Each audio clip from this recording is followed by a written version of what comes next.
from the armchair, presented by Raymore and Flanagan. Raymore and Flanagan is a proud partner of the Buffalo Bills, and sitting in that armchair is former Bills center Mitch Morse, who's going to kind of help paint the picture of what a bye week and coming out of a bye week looks like under Sean McDermott, having done it a few times. Mitch, welcome in. Glad to have you. Always like that. Yeah. What is a bye week? I mean, after you get your time off and you're back in the saddle, coming off your downtime, how does Coach usually approach the week? Because I can tell you, on Monday, just yesterday, this team was pounding fundamentals on the practice field. Yeah, I'd say what Sean does is he hits the ground running, dude. Especially with just how this team has come off this 2-game losing streak. I'm sure that they've done some self-scouting, and I think it's just trying to set the tone, man. Get back into it, get the fundamentals. I think that's the mainstay. That's what he's going to be hammering in team meetings, at practice all week. But that was just kind of the cherry setting tone for getting these boys going, was staying with fundamentals. It's what's probably gotten these guys in trouble. They know they don't need to reinvent the wheel. They just need to double down on what they know, and that's the basics. That's what you do after the bye week, and it's not a fancy thing that he does, but you're grinding it out after a bye week. Just kind of get the body calloused again, even though it was only a few days off. The nervous system took a little bit of a break, and now it's time to rep it and prime it up again.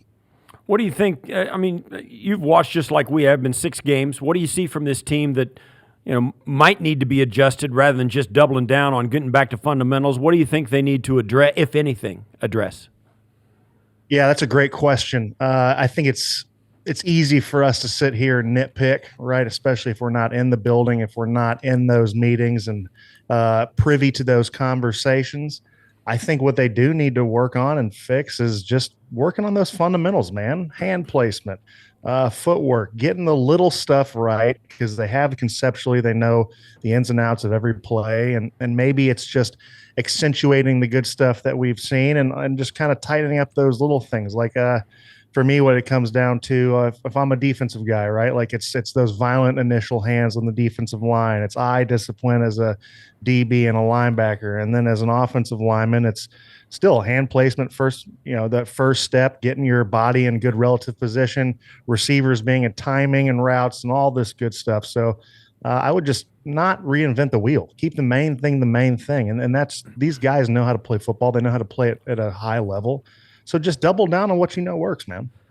At the same time, with that extra time for the coaching staff to self-scout, naturally they're probably going to come up with some wrinkles to play off maybe some of their tendencies.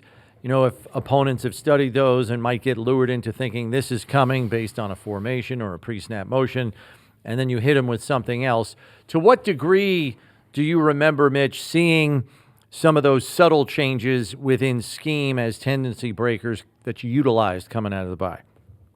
Yes, Chris, is a great question. I think the thing you're going to see, to your point, is that self-scouting analytics in this game has turned in the last decade or so. It's just such a paramount and such a on the forefront of everyone's mind in this league. And I think to their credit, they do a good job of studying that, just being candid, understanding that even if it's not sexy or even if it's something that they really love, if they have to change it a bit, like, listen, dude, the only thing that matters is putting points on the board or keeping points off of the opposing offense. So it's just keeping those core. So I can only speak really from the offensive side. So if it's a run play, right, and we do it out of this personnel, or we have a tendency of throwing it out of this personnel on first and second down or whatever.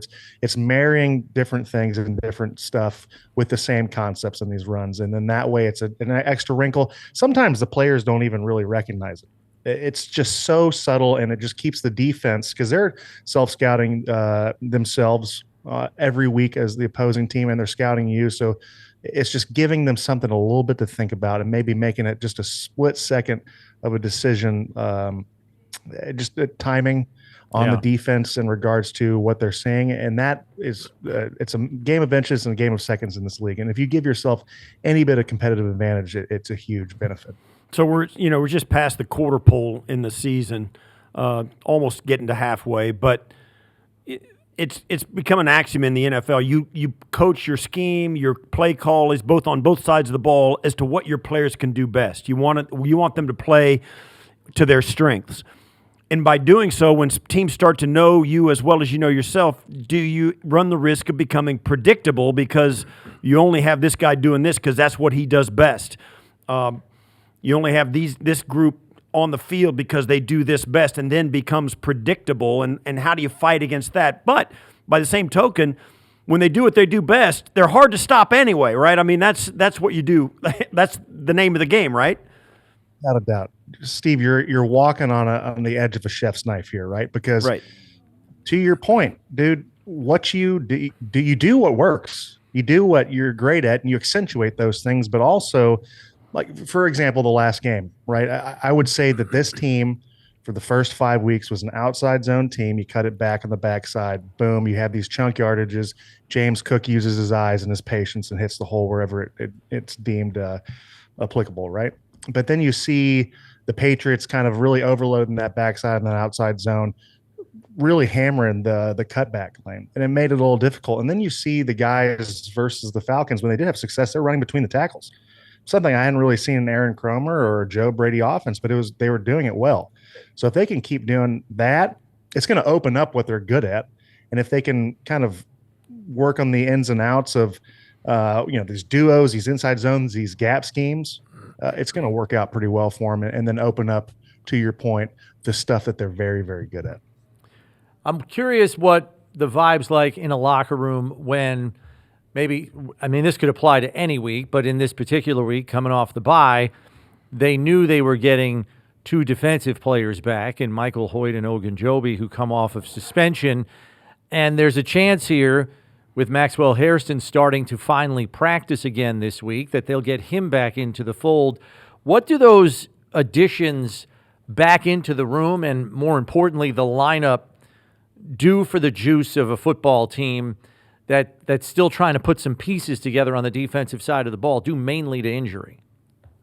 Yeah, Chris, well, you just look at those two guys objectively, Michael Hoyt and Larry Ogunjobi. They're just good football players. So you're getting two very good football players back. And I've said for years, Ogunjobi is one of the most underrated defensive linemen in the NFL. I mean, he was a real nightmare to play against. He's a good football player. So to have a guy like that back in there, it does interject something into a defensive line that is, I think, playing very well. It's on the cusp of really playing great. And then you add these two pieces.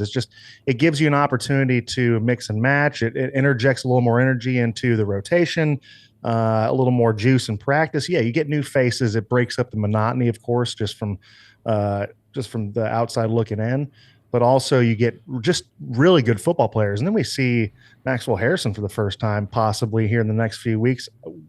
I'm elated to see what he can do. I know that's something you never want to see as your first rounder being sidelined so early, but there's a reason why he was brought here, and that's he's good at his job. So we'll give him a little bit of grace. We'll get him some practice reps. I'm sure it'll be intense practice for him because you got to get his legs underneath him while still walking a little bit of a tightrope and his injury aspect. But yeah, you're going to get dudes who can play football at a high level on that defensive line, and then you have an opportunity to see a young player come in, make plays, and interject some energy on that defense. Yeah, so you got Hoyt and Ogunjobi coming in. Spin it positive for you. If you're an offensive lineman and you're going to face these guys the first time, how different could it look and how much better could it be with two guys in there that haven't played for 6 weeks but are the kind of caliber you're talking about? I mean, if you spin it forward and it goes as good as it could possibly go, how many different things could the Bills defense do up front with those two guys rather than what they've been doing up to this point?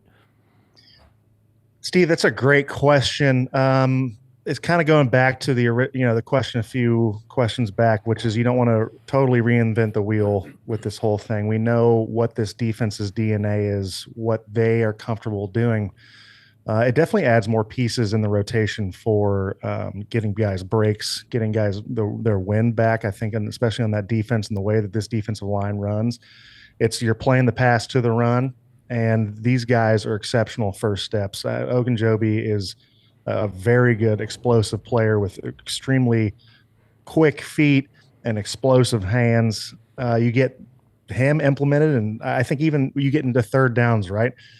opening other guys up with twist games and stunts. And I think that's something we're going to see after this bye week, is this team trying to implement more four-man rushes and getting home there, even if it's just creating pressure through four-man rushes. And I think adding these pieces can do that. Any thoughts before we let you go on Bills Panthers? You got the number 1 rushing offense and the number 3 rushing offense here going against each other. I'm expecting a lot of handoffs in this game, knowing how successful it's been for the identity of Buffalo's offense, but for Carolina too, with the emergence here of Rico Dowdle. Well, we're going to see 2 very run-heavy offenses, right? Bryce Young being out, and you're just looking at the run statistics from the last few weeks from this Panthers team. I mean, 210 yards, 139 yards, and they banged out another 230-yard game a few weeks back. Like, they can hit the ground with that young man who came over from the Cowboys. You're going to see a defense that hasn't let up more than 80 yards rushing the last 3 weeks. That's super impressive. So it'll be 2 of the best things against one another, right? A very stout run defense against a very good running offense with the Bills. And then you have a very alive run game with the Carolina Panthers. And then the last thing I'll say is that if we don't see here in the next few years Steve Tasker at least getting somewhat sniffing the nod of the Pro Football Hall of Fame, I'm going to throw something through the window. Wait! You took a left turn right at the end of your question. I took a left turn here, but I thought it might be pertinent to say because you deserve it now. And I saw Steve talking about it a few days back, and it got the kid fired up. Oh, there you go. Well, there are. All right. Look at him throwing bouquets. Look at that. What a guy. All right, you can come back again next week. Mitch, thanks for the time as always. We will catch up with you next week. Thanks for the time. I appreciate you guys. Be good now.